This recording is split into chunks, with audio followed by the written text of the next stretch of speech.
నిమిషాలు దేవుని సంతానికి మాటలు అందించవలసిందిగా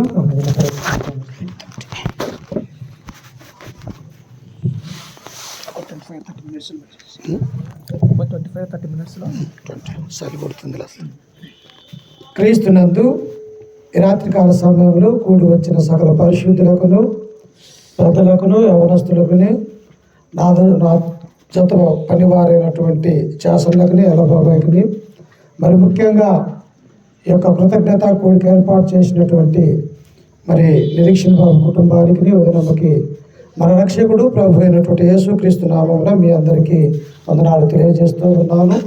ప్రియులారా, ఇప్పటికే చలి తీవ్రత బాగున్నది, నేను ఎక్కువగా చెప్పను. ఒక 20 నిమిషాలలో దేవుని యొక్క వాక్యాన్ని మనం నేర్చుకుందాం. ఎందుకు ఈరోజు సంఘమును, బంధువులు, రక్త సంబంధికులు, సేవకుల్ని పిలిపించుకొని ఈ విధంగా ఎందుకు దేవునికి కృతజ్ఞతలు చెల్లిస్తారంటే, ప్రియులారా, మన యొక్క జీవితంలో దేవుడు చేసినటువంటి అనేక మేళ్ళ నిమిత్తమై, అది ఏ రీతిగా నేను గర్భఫలమా, లేకపోతే భౌతిక సంబంధమైనటువంటి ఆశీర్వాదాల, ఆత్మ సంబంధమైనటువంటి జీవితాల, అన్నిటిలో ప్రాముఖ్యముగా ఎవరికి ఎల్లప్పుడూ కూడా మనము దేవునికి కృతజ్ఞాస్తుతులు చెల్లించేవారిగా ఉండాలి ప్రియులారా. అయితే బైబిల్లో ఉన్నటువంటి ప్రియులారా, అనేక మంది తల్లిదండ్రుల్ని మనం చూడగలం, అనేక మంది భక్తి కలిగినటువంటి భార్యాభర్తల్ని మనము చూడగలం. ఎందుకు ఒక వ్యక్తి భౌతిక సంబంధంగా ఈ లోకంలో మానవులుగా దేవుని యొక్క కుటుంబాలుగా దేవుడు ఆశీర్వదిస్తూ ఉన్నాడు అంటే, ప్రియులారా, ప్రతి ఒక్కరూ కూడా దేవుణ్ణి ఎరగాలని, దేవుని యందు భయము, భక్తి, విశ్వాసం కలిగి జీవించాలని దేవుని యొక్క చిత్తమై ఉన్నట్టుగా మనము చూడగలం. పరిశుద్ధ గ్రంథములో ఆనాడు భూమిని నిర్మించినప్పుడు దేవుడు ఎవరెవరిని సృజించాడు? ఆదామును, హవ్వను. ఆ తర్వాత దేవుడు వారికి ఆశీర్వదించి ఆదికాండము 4వ అధ్యాయం 1వ వచనంలో మనం చదువుకుంటే, హవ్వ అంటూ ఉన్నది, తల్లి అయినటువంటి హవ్వ, యెహోవా దయ వలన నేను ఒక మనిషిని సంపాదించుకున్నాను. ఏంటి? ఆస్తిని సంపాదించినట్టు ఆమె చెబుతూ ఉన్నది. లోక సంబంధమైనటువంటి మనమైతే నాకు ఈ ఆస్తి, ఐశ్వర్యము, ఈ యొక్క ధనము, లేకపోతే ఈ యొక్క పొలాలు ఇలా ఉన్నాయని మనమైతే దాని సంపాదన అని సెలవిస్తాము. కానీ బైబిల్ గ్రంథంలో భక్తి కలిగినటువంటి హవ్వ ఏమన్నది అంటే, యెహోవా వలన నేను ఒక మనిషిని సంపాదించుకున్నాను. యెహోవా లేకపోతే, దేవుని యొక్క దయ లేకపోతే, దేవుని యొక్క కృప నా మీద లేకపోతే, నా యొక్క గర్భాన దేవుడి యొక్క మంచి కుమారుని ఇచ్చేవాడు కాదు అని హవ్వ తెలుసుకొని దేవుణ్ణి స్తుతించినట్టుగా మనం చూస్తూ ఉన్నాం. అయితే ప్రియులారా, బైబిల్లో ఉన్నటువంటి అనేక మంది నాడు భూలోకంలో చూస్తూ ఉన్నప్పుడు సంతానం లేక, ఈ లోకంలో అనేకమైనటువంటి ఆస్తి, ఐశ్వర్యాలు, సంపద ఉన్నప్పటికీ కూడా వారి యొక్క జీవితంలో సంతానం లేక అనేక మంది కూడా బాధపడుతున్నటువంటి వారిని మనం చూడగలం ప్రియులారా. అందుకనే కీర్తనకారుడు ఏమన్నాడు? 127వ కీర్తన 3వ వచనంలో, కుమారుడు యెహోవా అనుగ్రహించు స్వాస్థ్యము, గర్భఫలము ఆయనిచ్చు బహుమానం ప్రియులారా. అంటే ఏదైనా ఈ యొక్క లోకంలో మానవులుగా ఉన్నటువంటి మనము దానిని సంపాదించుకొనవచ్చు, కొనవచ్చు, మన ఇంటికి తీసుకొని రావచ్చు. కానీ గర్భఫలం అనేది పరలోకమందు ఉన్నటువంటి దేవుడు మాత్రమే ఇవ్వాలి అన్నది, అది అనాది దేవుని యొక్క సంకల్పం అన్నటువంటి విషయాన్ని మనం గుర్తుంచుకోవాలి ప్రియులారా. ఈ సమయంలో చూడండి, ఒక కుటుంబాన్ని గురించి మనం ఆలోచన చేసి త్వరగానే ముగించుకుందాము. న్యాయాధిపతులు 2వ అధ్యాయము, న్యాయాధిపతుల గ్రంథము 2వ అధ్యాయము 10వ వచనాన్ని ఒకసారి చదువుకుందాం. చూడండి, న్యాయాధిపతుల గ్రంథం, నాతో పాటు పరిశుద్ధ గ్రంథంలో నుంచి న్యాయాధిపతుల గ్రంథము 2వ అధ్యాయము 10వ వచనాన్ని చదువుకుందాం.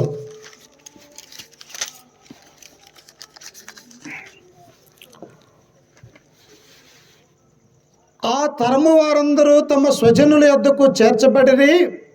వారి తరువాత యెహోవానైనను ఆయన ఇశ్రాయేలీల కొరకు చేసిన కార్యములైనను ఎరగని తరమొకటి పుట్టగా ఇశ్రాయేలీలు యెహోవా కన్నుల ఎదుట కీడు చేసి ఐగుప్తు దేశములో నుండి వారిని రప్పించిన తమ పితరుల దేవుడైన యెహోవాను విసర్జించి బయలుదేవతలను పూజించిరి.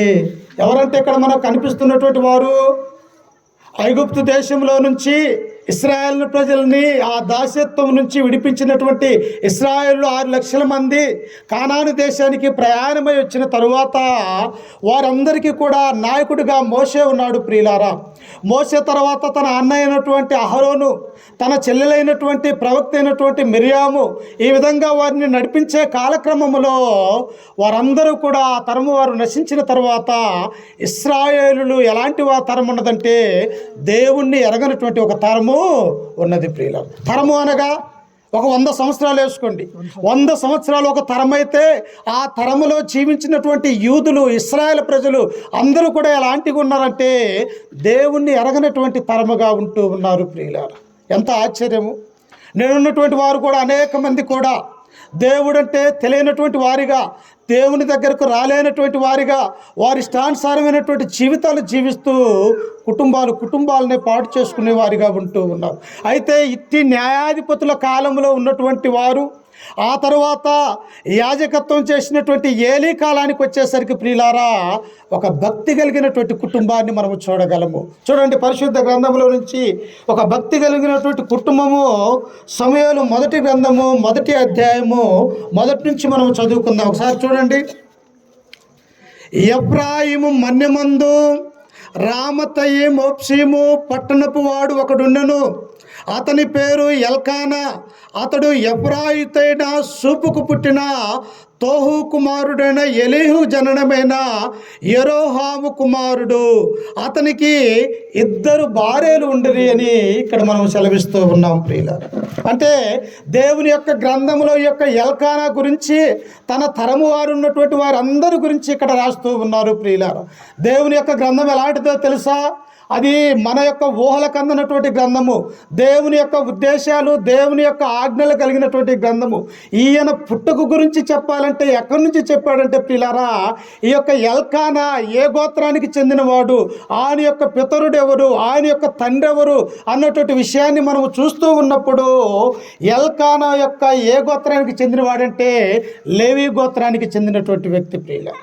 ఈయన కోరాహు యొక్క సంతానంలో వచ్చినటువంటి వాడిగా మనము చూడము. అహరోను యొక్క సంతతికి చెందినటువంటి వాడిగా ఈ ఎల్కానా ఉంటూ ఉన్నాడు ప్రియులారా. అనగా యాజకత్వం నిర్వహించే ఈ యొక్క తరములలో ఎల్కానా ఒకడు అన్నటువంటి విషయాన్ని మనం గుర్తుంచుకోవాలి. అయితే ఈ యొక్క ఎల్కానాకు ఎంతమంది ఉన్నారంట? 2 భార్యలు ఉండేరి.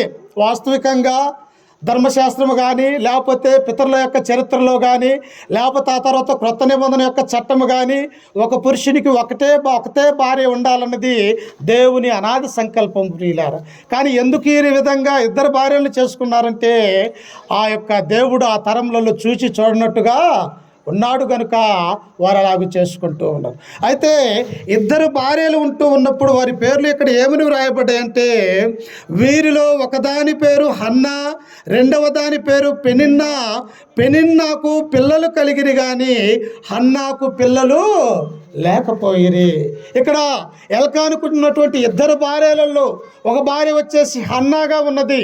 ఆమె ఎలాంటిది మనం ఎన్నోసార్లు వినుంటాం. సువార్థికుల ద్వారా, అనేక మంది ద్వారా హన్నా యొక్క విశ్వాసము, ఆమె యొక్క భక్తి ఎలాంటిదంటే చాలా గొప్పదైనటువంటి విషయాన్ని ఇక్కడ మనం గమనించాం ప్రియులు. అయితే ఈ ఎల్కాకున్నటువంటి 2వ భార్య అయినటువంటి పెనిన్నాకేమో దేవుడు సంతానాన్ని, పిల్లల్ని ఇచ్చాడు. కానీ ఈ యొక్క హన్నాకి పిల్లలు లేకపోయారు. ఎలా? హన్నా భక్తి కలిగినటువంటి జీవితం కలిగినదే, దేవుడంటే భయము, విశ్వాసము కలిగినటువంటి స్త్రీగా ఉన్నది. కానీ తన వైరేగు పెనిన్నాకేమో పిల్లలు దేవుడిచ్చాడు, కానీ ఈమెకు పిల్లలునివ్వలేదు. అంటే ఎవరి తప్ప అక్కడ? ఎవరిది కూడా లేదు ప్రియులారా. దేవుడు ఎవరికైతే ఇవ్వాలనుకుంటాడో వారికే ఇస్తాడు, ఎవరికైతే ఇవ్వకూడదని అనుకుంటాడో ఆయన ఇయ్యడు. ఎందుకు?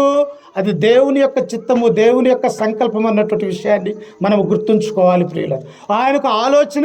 ఆయన ఆలోచనకు మనం ఎదురు చెప్పగలమా? దేవునికి ఎదురు నిలవగలమా? ఎవరు కూడా మనం నిలవలేము. అందుకని ఇక్కడ అంటున్నాడు, కింద వచ్చిన వాళ్ళు మనం చదువుకుంటే ఒకసారి, హన్నాకు పిల్లలు లేదు అని ఇక్కడ గ్రంథం మనకు సెలవిస్తూ ఉన్నది. చూడండి, అతడు షిలోహునందున్న సైన్యములకు అధిపతియగు యెహోవా మ్రొక్కుటకు బలి అర్పించుటకు ఏటేటా తన పట్టణమును విడిచి అచ్చటికి పోవచ్చును. ఆ కాలమున ఏలి యొక్క ఇద్దరు కుమారులకు హోప్ని ఫినెహాసులు యెహోవాకు యాజకులుగా ఉండిరి. ఎల్కానా ఎలాంటి వాడంట? అన్న ఎలాగైతే భక్తిపరురాలుగా ఉన్నదో, అన్న ఎలాగైతే విశ్వాస సంబంధురాలుగా ఉన్నదో, ఈ లేవి గోత్రానికి చెందినటువంటి యొక్క ఎల్కానా కూడా దేవుడంటే భయము, భక్తి, విశ్వాసం కలిగినటువంటి ఈ పురుషుడిగా, భర్తగా, తండ్రిగా ఈయన ఉంటున్నట్టుగా మనం చూస్తూ ఉన్నాం. ఈనాడు చూడండి, ఆదివారం దేవుని యొక్క మందిరాలలో కానీ లేకపోతే కుటుంబ ప్రార్థనల్లో కానీ ఎక్కువగా స్త్రీలు మాత్రమే దేవుని యొక్క మందిరానికి వస్తారు, కానీ పురుషులు అనేవారు రాలేకపోతూ ఉన్నారు. వాస్తవికంగా కుటుంబాన్ని కట్టవలసింది ఎవరు? పురుషుడే. ఎందుకంటే మొదట పురుషుడు నీతిమంతుడిగా, యథార్థపరుడుగా, దేవునికి ఇష్టమైనటువంటి కుమారుడిగా ఉంటే తన భార్య తన మాట వింటూ ఉన్నది, తనకు పుట్టినటువంటి పిల్లలు కూడా ఆ యొక్క తండ్రి మాట వినేవారిగా ఉంటూ ఉన్నారు. కానీ నేడు విరుద్ధంగా ఉన్నట్టుగా మనం చూడగలుగుతూ ఉన్నాం. అయితే ఇక్కడ చూసినట్టయితే ప్రియులారా, ఈ యొక్క ఎల్కానా ఎలాంటి వాడంట? ఏటేట కూడా తానున్నటువంటి రామా పట్టణము నుంచి షిలోహు అనేటువంటి ఒక మందిరము అక్కడ ఉంటే ఆ మందిరానికి వెళ్ళి ఏటేట కూడా ఆయన బలులు దేవునికి సమర్పించేవాడు. ప్రియులారా, అంటే ఆయన ప్రయాణంలో ఎంతమంది ఉండొచ్చు? 2 భార్యలు, పెనిన్నాకున్నటువంటి పిల్లలు, ఆ తర్వాత తన యొక్క దాసులు, ఈయన ఉన్నతమైనటువంటి కుటుంబంగా ఉన్నారు. వీరందరినీ కూడా వేసుకొని తన యొక్క ఇంటిని వదిలివేసి, ఇదిగో షిలోహులో ఉన్నటువంటి దేవుని యొక్క మందిరానికి వెళ్ళాలని, నేను అక్కడికి వెళ్ళి దేవుణ్ణి ఆరాధించాలా, దేవుని యందు మనము నమ్మకము కలిగి ఉన్నట్టయితే ఆయన మేలులు చేయక మానడు అని ఆ విశ్వాసం కలిగినటువంటి యొక్క ఎల్కానా ప్రతి ఏట కూడా తన యొక్క భార్యలను, తన పిల్లలను తీసుకొని షిలోహు అనేటువంటి మందిరానికి వెళ్తూ ఉన్నారు. ప్రియులారా, ఈనాడు కూడా మన యొక్క జీవితంలో పురుషులుగా ఉన్నటువంటి వారు, ఈనాడు ఉన్నటువంటి దేవుడు గొప్ప గర్భఫలాలను, స్వాస్థ్యాన్ని ఇచ్చినటువంటి నిరీక్షణ బాబు సైతము ఈ ఎల్కానా వలె జీవించడానికి అవసరం ఎంతైనా ఉన్నది. ప్రియులారా, ఒక నిరీక్షణే కాదు, లోకంలో ఉన్నటువంటి పురుషులుగా ఉన్నటువంటి మనం అందరము కూడా ఎల్కానా ఎట్టి జీవితాన్ని జీవిస్తూ ఉన్నాడు, మనకు ఒక మాదిరి చూపించినట్టుగా మనం చూస్తూ ఉన్నాం. అందుకని అపోస్తలుడైనటువంటి పౌలు అంటాడు,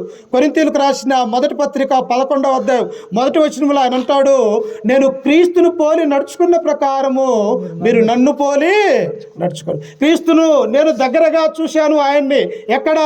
భౌతిక సంబంధం కాదు, కానీ ఆత్మ సంబంధంగా నేను దమస్కు మార్గములో ప్రయాణమై వెళ్తూ ఉన్నప్పుడు పరలోకమందు ఉన్నటువంటి ఆ దేవుడు దాని స్వరాన్ని నేను విని నాతో మాట్లాడినటువంటి క్రీస్తు యొక్క లక్షణాలు నేను 3 సంవత్సరాల పాటు ఆయన యొక్క వాక్యాన్ని అరబ్బు దేశంలో నేను నేర్చుకున్నానని చెప్పేసి ఆ పౌలు అంటూ ఉన్నాడు, నేను క్రీస్తుని పోలి నడుచుకున్న ప్రకారం మీరు నన్ను పోలి నడుచుకోమంటారు. అంటే ఎవరు మాదిరిగా తీసుకోవాలా? ఎవరైతే లోకంలో దేవుని యందు భయభక్తులు కలిగి ఉంటారు, ఎవరైతే విశ్వాస సంబంధంగా ప్రతి ఆదివారమున దేవుని యొక్క ఆరాధనలో పాల్గొంటారో, తమ వ్యక్తిగత జీవితంలో, తమ నడవడిలో ఎవరైతే నీతిమంతులుగా ఉంటారో, ఈ లోకంలో మనం ఏం చేయాలంటే వారిని మాదిరిగా ఎంచుకొనొచ్చు. ప్రియులారా, అందుకని ఇక్కడ ఎల్కానా ఎలాంటి వాడు? భక్తిపరుడుగా ఉన్నాడు, దేవుడంటే భయం కలిగినటువంటి ఉంటాడు. తనలో భయం లేకపోతే ఎన్నో కిలోమీటర్ల దూరంలో ఉన్నటువంటి షిలోహు అనేటువంటి మందిరానికి వెళ్ళాలంటే తన యొక్క కాలం ఎంత? తన యొక్క ఈనాడన్నా మరి ఇక్కడి నుంచి అక్కడికి వెళ్ళటానికి బస్సులు ఉన్నాయి, ట్రైన్లు ఉన్నాయి, విమానాలు ఉన్నాయి, సముద్ర మార్గంలో స్పీడ్గా వెళ్ళే అనేక లాంచీలు ఉన్నాయి. కానీ ఆనాడు ప్రియులారా వెళ్తే గాడిదల మీదనే వెళ్ళాలి, లేకపోతే గుర్రాల మీదన్నా వెళ్ళాలి. ప్రియులారా, తన భార్యలను, తన పిల్లల్ని వేసుకొని నా దేవుని యొక్క మందిరానికి నేను వెళ్ళాలన్నటువంటి ఆలోచన కలిగిన ఈ ఎల్కానా దేవుని యొక్క సన్నిధానానికి వెళ్ళేవాడిగా ఉంటూ ఉన్నాడు. ప్రియులారా, చూడండి కింద వచనంలో చదువుకుంటే,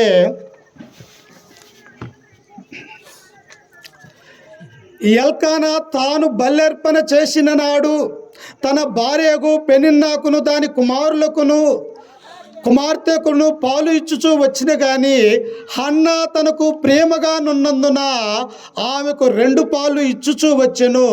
యెహోవా ఆమెకు సంతు లేకుండా. ఇది అర్థం చేసుకోవాలి మనం. కుమారులు మనం ఏం చదువుకున్నాం? కీర్తనలు 127:3 కుమారులు యెహోవా అనుగ్రహించు స్వాస్థ్యము, గర్భఫలము ఆయనిచ్చు బహుమానమని మనం నేర్చుకున్నాం. కానీ ఇక్కడ ఏమని ఉన్నది?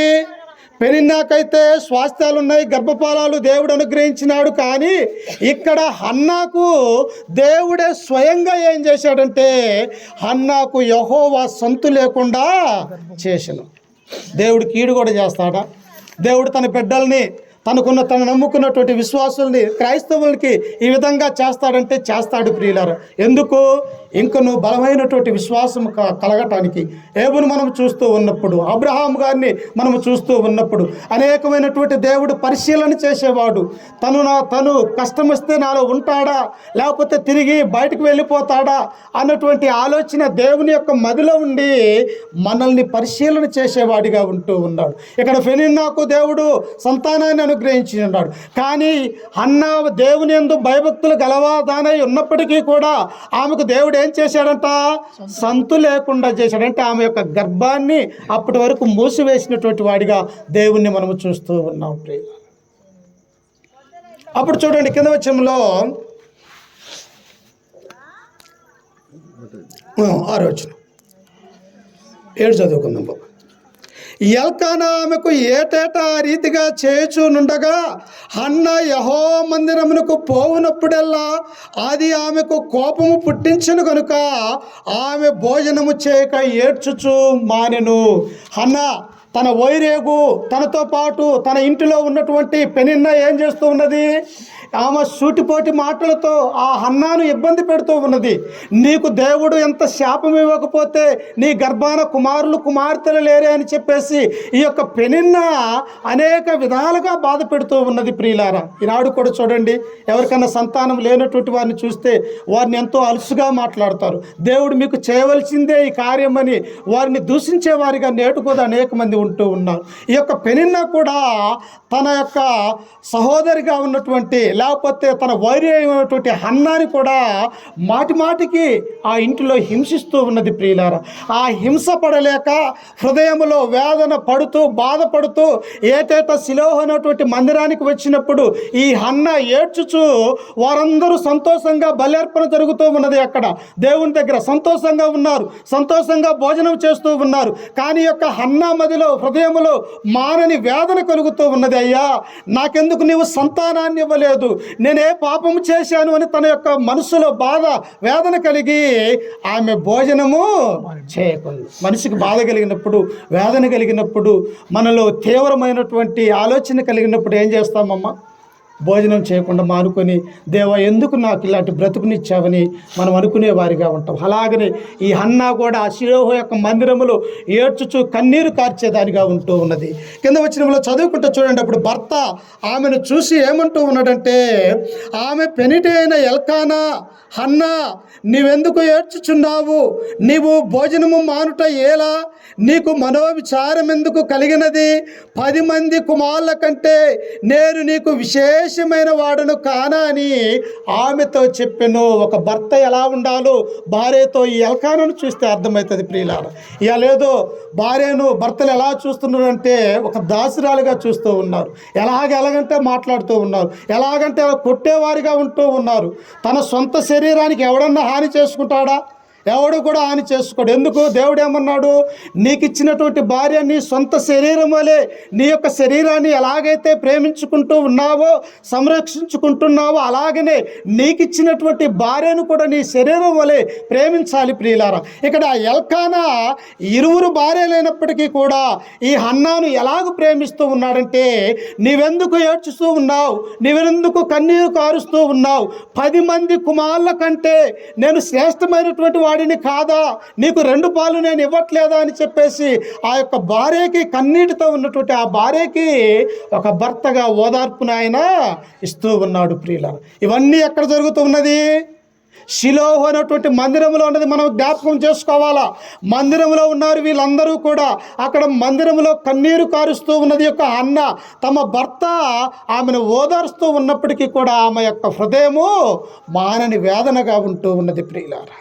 అప్పుడే చూడండి కింద వచనంలో మనం ఇంకా చదువుకుంటూ ఉన్నప్పుడు ఆమె ఇంకా ఏమని అక్కడ మొరపెట్టుకుంటూ ఉన్నదంటే 9వ వచనంలో, వారు శిలోహులో అన్నపానములు పుచ్చుకున్న తరువాత హన్నా లేచి యాజకుడైన ఏలి మందిర స్తంభము దగ్గరనున్న ఆసనము మీద కూర్చుని ఉండగా ఆమె దుఃఖాక్రాంతురాలై వచ్చి యెహోవా సన్నిధిన ప్రార్థన చేయొచ్చు బహుగా ఏడుస్తూ ఉన్నది.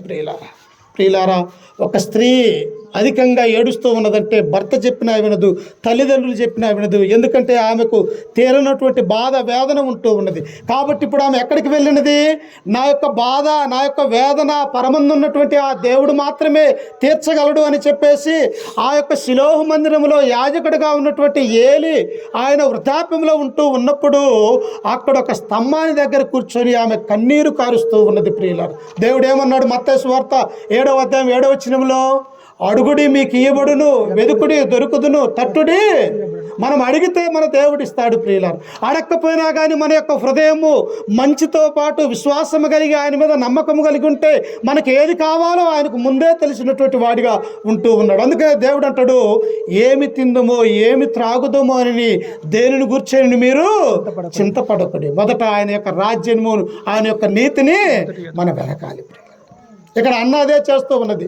నాకున్నటువంటి ఈ యొక్క బాధ, ఈ యొక్క వేదన, ఈ యొక్క గర్భఫలము ఈ లోకంలో ఉన్నటువంటి వారు ఎవరూ కూడా నా యొక్క బాధను తీర్చలేడు. కానీ ఇదిగో నన్ను ఈ లోకంలోనికి తీసుకుని వచ్చినటువంటి నా తండ్రి అయినటువంటి దేవుడు మాత్రమే నన్ను ఈ యొక్క వేదనలో నుంచి సంతోషంగా మార్చగలడు అని ఈ హన్న నమ్మినది. ప్రియులారా, హన్న విశ్వాసం ఉంచినది, ఆ యొక్క మందిరంలోనికి వెళ్ళినది, అక్కడ కూర్చొని ప్రార్థన చేస్తూ ఉన్నది. కానీ ఆ పెదాలే కనిపిస్తున్నాయి, కానీ ఆమె హృదయం పడే బాధ మాత్రం బయటికి కనిపించట్లేదు. మాట్లాడుతూ ఉన్నది, కానీ ఏలి అక్కడ చూస్తూ ఉన్నాడు.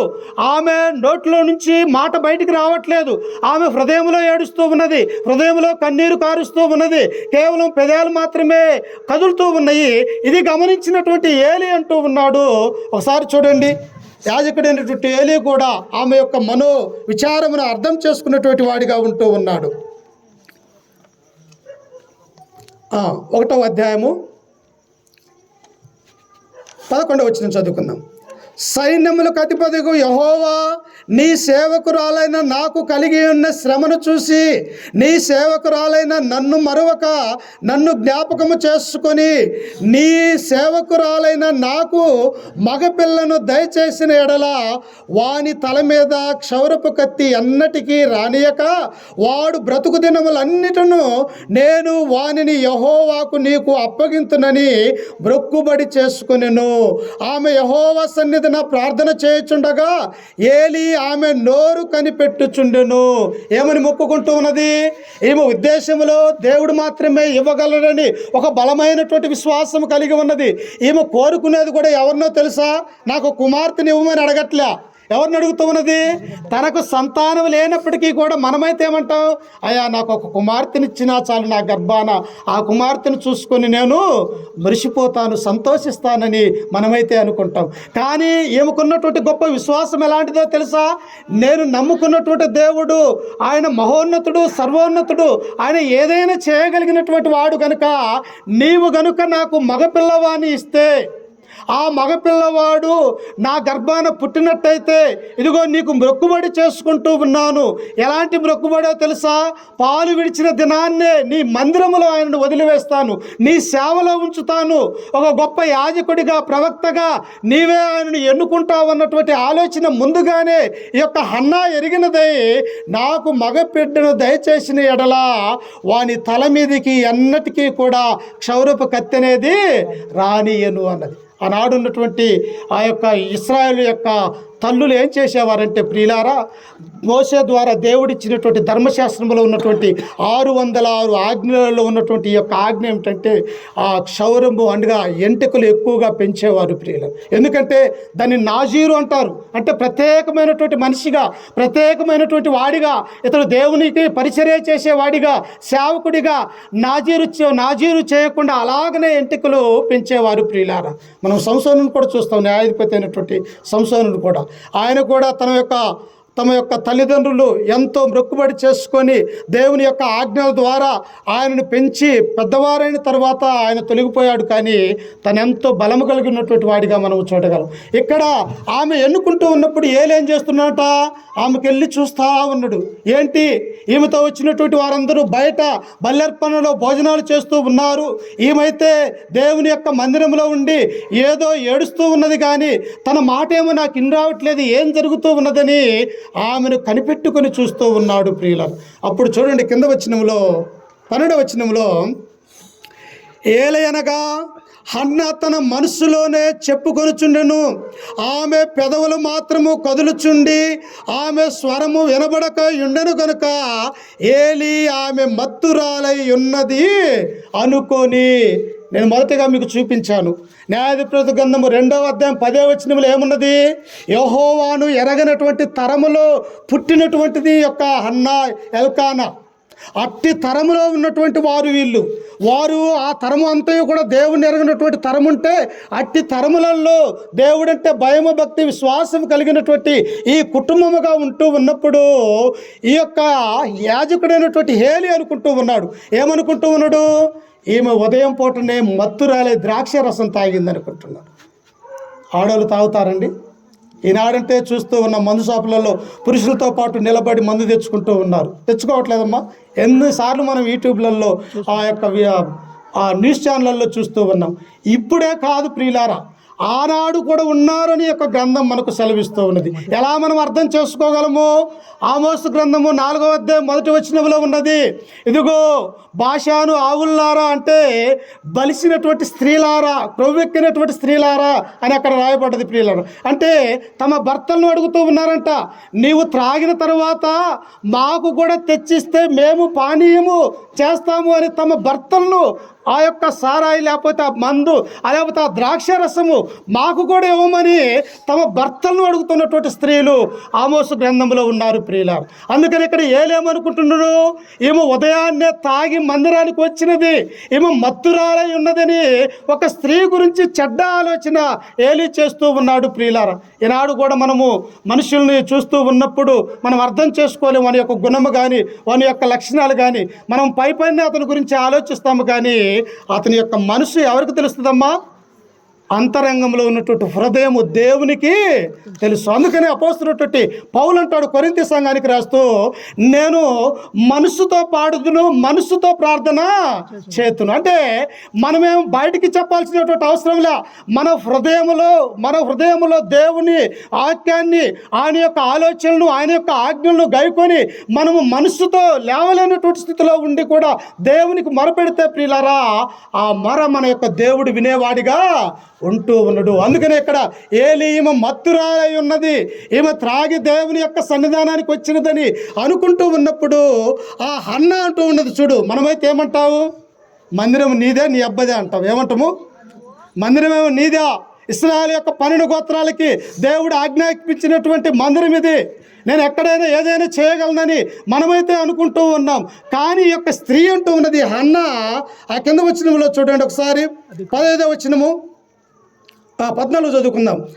ఎంతవరకు నీవు మత్తురాలయ్యుందువు, ఒళ్ళు తెలియక వరకు పండుకొని లేచి పొమ్మని ఆమెతో అనగా. ఎంతకాలము అంటే ఆమె ఎంత గంటల సమయము దేవుని యొక్క సన్నిధిలో ఉన్నది, ఎన్ని గంటలు దేవునిని ఆమె ప్రార్థన చేస్తూ ఉన్నది మనసుతో, హృదయముతో ఆ పరమందున్నటువంటి దేవునికి. అప్పుడు ఏలి చూస్తూ ఉన్నాడు, అమ్మా ఎంతకాలము నువ్వు మత్తురాలై ఉంటాయి, ఒళ్ళు తెలియక ఉన్నావా, అయితే పడుకో, ఆ యొక్క మత్తు దిగిన వరకు పడుకొని తిరిగి లేచి వెళ్ళిపో అని ఆ హన్నాతో యాజకుడైనటువంటి హేలి అంటూ ఉన్నాడు ప్రియుల. అప్పుడు ఆమె అంటూ ఉన్నది చూడండి కింద వచనంలో 15వ వచనము, హన్నా అది కాదు నా ఏలినవాడా, నేను మనోదుఃఖము గలదానై ఉన్నాను, నేను ద్రాక్షరసమునైనను మద్యమునైనను పానము చేయలేదు, కానీ నా ఆత్మను యెహోవా సన్నిధిన కుమ్మరిస్తున్నాను. నీకు తెలియదయ్యా నా బాధ. నాతో పాటు ఉన్నటువంటి నా వైరి అయినటువంటి పెని నాకు దేవుడు సంతానాన్ని అనుగ్రహించినాడు. ఆమె పొద్దున్న లేచిన దగ్గర నుంచి నీవే పాపము చేయకపోతే నీకు సంతానము దేవుడు ఇవ్వలేదే అని చెప్పేసి మాటి మాటికి నన్ను దూషిస్తూ ఉన్నదయ్యా. ఈ దూషణ పడలేక వారేమో బల్యర్పణ చేస్తూ అక్కడ భోజనాలు తింటూ ఉన్నారు. ఆ భోజనాలు చేయటానికి నాకు మనస్సు లేక నా పరమందున్నటువంటి దేవుణ్ణి మొక్కుకొనటానికి ఈ షిలోహు మందిరానికి వచ్చానని చెప్పేసి ఆమె దుఃఖాక్రాంతులై ఏలీని ఏముంటుందో తెలుసా? నా ఏలినవాడా. చూశారా పదము?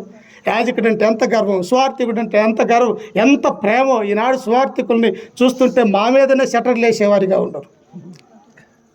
ఎంత దుర్మార్గం అండి. సేవకుల మీద, సేవకుడు ఒక 10 నిమిషాలు ఎక్కువ చేస్తే ఆపమనే వారు ఉన్నారు.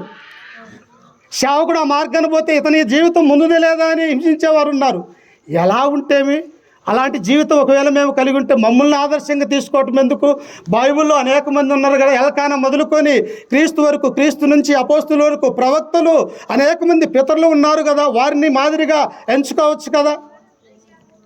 కానీ ఇక్కడ హన్నా అంటూ ఉన్నది, నా ఏలినవాడా, నన్ను పరిపాలించేవాడా, నా యాజకుడా, మమ్మల్ని అందరూ కూడా మా యొక్క సమస్యలు, మా యొక్క పాపాలని ఆ దేవునికి విన్నవించే ప్రధాన యాజకుడా, నా ఏలినవాడు అది కాదు. నేను మత్తురాలై ఉండలేను.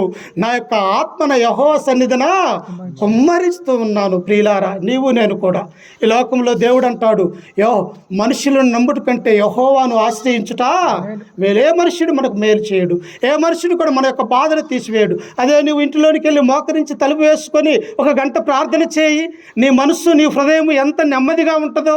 ఎంతోమంది నీకు అభయం ఇచ్చినప్పటికీ కూడా వాటన్నిటికంటే కూడా దేవుని యొక్క ధైర్యము, అభయము మన యొక్క కుటుంబాలకు, మనకు ఎంతో గొప్ప అన్నటువంటి విషయాన్ని మనం ఇక్కడ చూస్తూ ఉన్నాం. ముగించుకుందామమ్మా. చూడండి, కింద వచ్చిన వాళ్ళు చదువుకుంటే 16, నీ సేవకురాలైన నన్ను చెడుదానిగా ఎంచవద్దు. అంత్యంతమైన కోపకారమును బట్టి బహుగా నిట్టూర్పులు విడుచుచు నాలో నేను దీన్ని చెప్పుకొనుచున్నాను. అయ్యా, నీవు ఇశ్రాయేలులో 6 లక్షల మంది ప్రధాన యాజకులు, ఇశ్రాయేల్ ప్రజలుంటే వారందరికీ కూడా యాజకుడిగా ఉన్నావు. నీవు నీ నుంచి ఒక్క దూషణ మాట వచ్చినా నేను తట్టుకోలేనయ్యా. ఎందుకో తెలుసా? ఒకానొక సమయంలో ఈ అన్నాకు పుట్టినటువంటి సమయాలు రామా పట్టణంలో ఉండి యెరూషలేములో ఉన్నటువంటి బెత్లెహేముకు వస్తూ ఉంటే ఆ ఊరి పెద్దలు, ఆ ఊరి గ్రామస్తులు అందరూ కూడా ఆయనకు ఎదురుపోయి, అయ్యా నువ్వు క్షేమంగానే ఇక్కడికి వస్తూ ఉన్నావా అంటే భయపడుతూ ఉన్నారు.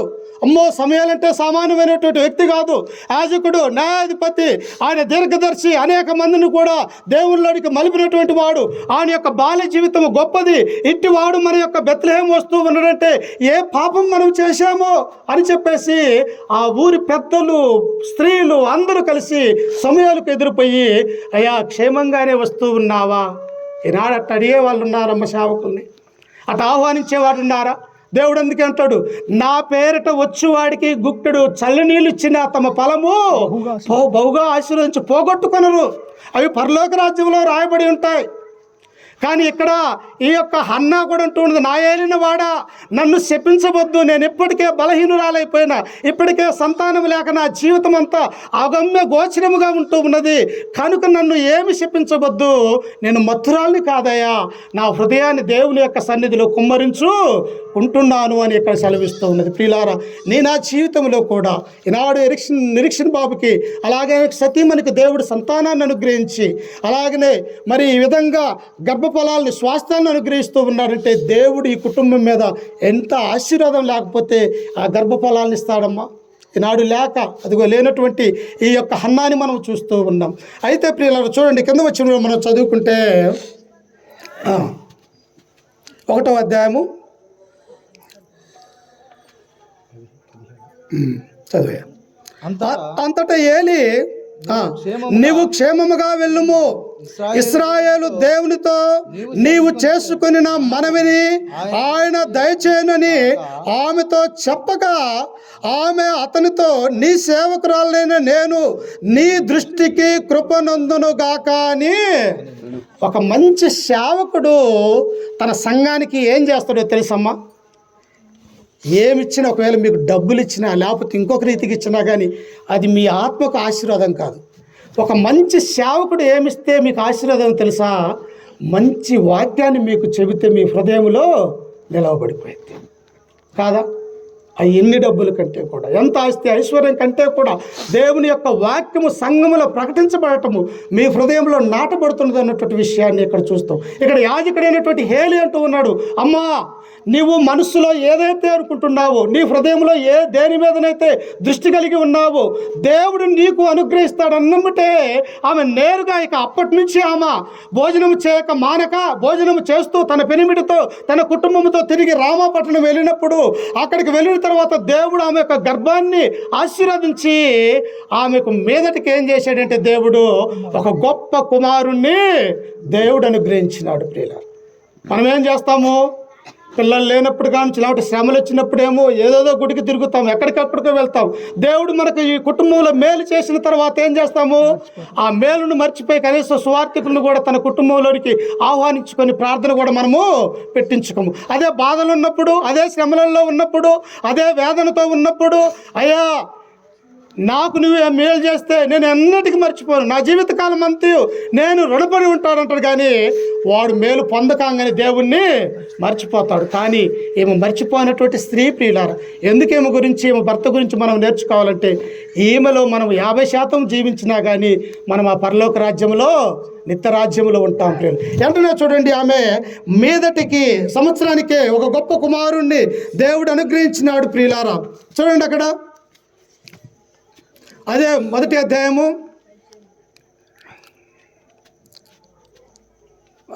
20 వచ్చిన చదువుకుందాం. 20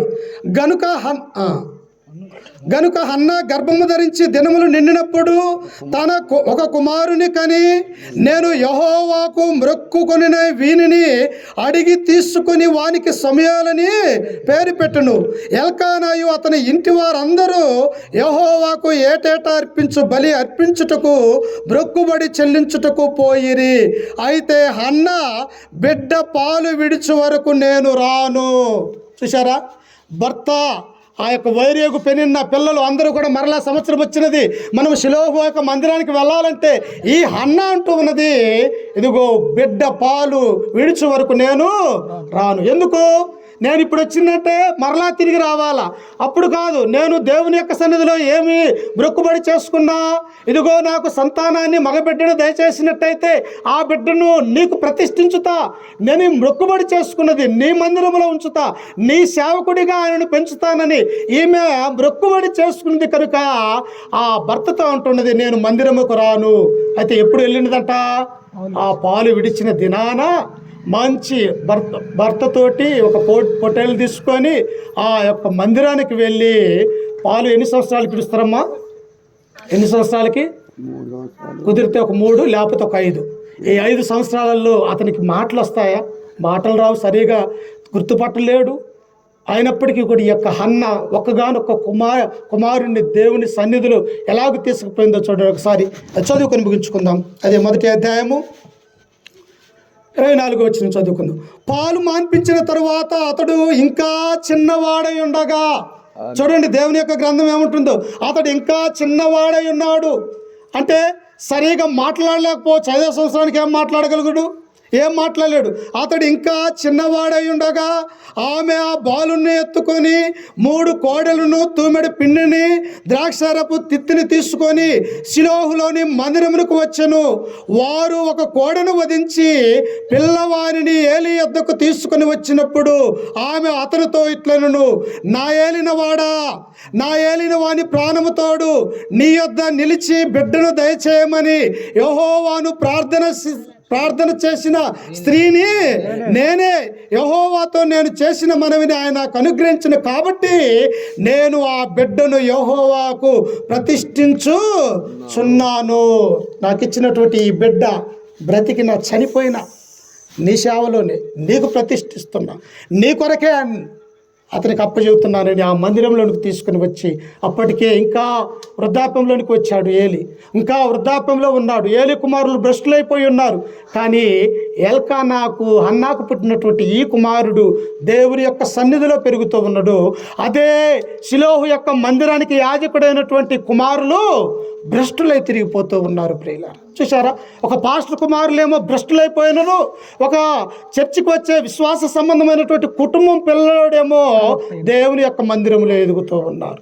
ఆ దేవుని యొక్క మందిరంలో ఎదిగినప్పుడు ఒకానొక సమయంలో ఇశ్రాయేలుతో అంటాడు, అయ్యా రాజు కావాలని మీరు అడుగుతూ ఉన్నారు, మమ్మల్ని ఈ లోకంలో ఉన్నటువంటి అందరిని నిర్మించినటువంటి దేవుడే మనకు రాజుగా ఉంటాడు, మీరెందుకు మళ్ళా భౌతిక సంబంధమైనటువంటి రాజు కావాలని మీరు అడుగుతూ ఉన్నారు ఇశ్రాయేలారా అన్నప్పుడు, ఓ సమయాలు నీవు ఉన్నన్నాళ్ళు నువ్వు బాల్యం నుంచి కూడా వృద్ధుడిగా వచ్చినప్పటికీ కూడా నీ నుండి ఏ తప్పు లేదు, కానీ నీకు పుట్టినటువంటి కుమారులు భ్రష్టులుగా ఉన్నారు, వారు దేవుని యొక్క సన్నిధిలో వారి ఇష్టానుసారంగా జీవిస్తూ ఉన్నారు, కనుక మమ్మల్ని ఏమటానికి ఒక రాజు కావాలన్నప్పుడు ఈయన అంటాడు, నా బ్రతుకు ఎలాంటిదో తెలుసా, నా బాల్యం నుండి నన్ను పరిశీలన చేస్తే మీకు అర్థమవుతుంది అన్నాడు. చూసారా?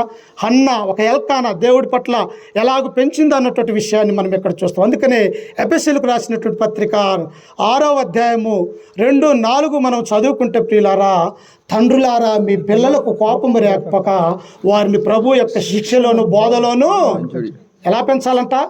నిరీక్షణ బాబు కావచ్చు, వదినమ్మ కావచ్చు, అలాగనే ఆయన యొక్క సతీమణి కావచ్చు, అలాగనే వాళ్ళ పెదనాన్నగా ఉన్నటువంటి ఎల్లబాబాయ్ కావచ్చు, కక్కమ్మ కావచ్చు, అందరం కూడా వారితో పాటు సంఘంలో ఉన్నటువంటి మనమందరం కూడా ఎలాగ పెంచాలా? ఒక ఎల్కానా, ఒక హన్న ఎలాగైతే తమ కుమారుణ్ణి దేవుని యొక్క సన్నిధిలో పెంచిందో ప్రియులారా, మనము కూడా అలాగ పెంచాలని ఈ వాక్యం ద్వారా హెచ్చరిస్తూ, ఈ మాటలను నన్ను నేను కూడా హెచ్చరిక చేసుకుంటూ, ఓపికతో మీ అందరికీ మన రక్షకుడు ప్రభు అయిన యేసుక్రీస్తు నామమున వందనాలు తెలియజేస్తూ, ఈ అవకాశం ఇచ్చినటువంటి అధ్యక్షులు వారికి వందనాలు తెలియజేస్తూ ముగించుకుంటూ ఉన్నాను.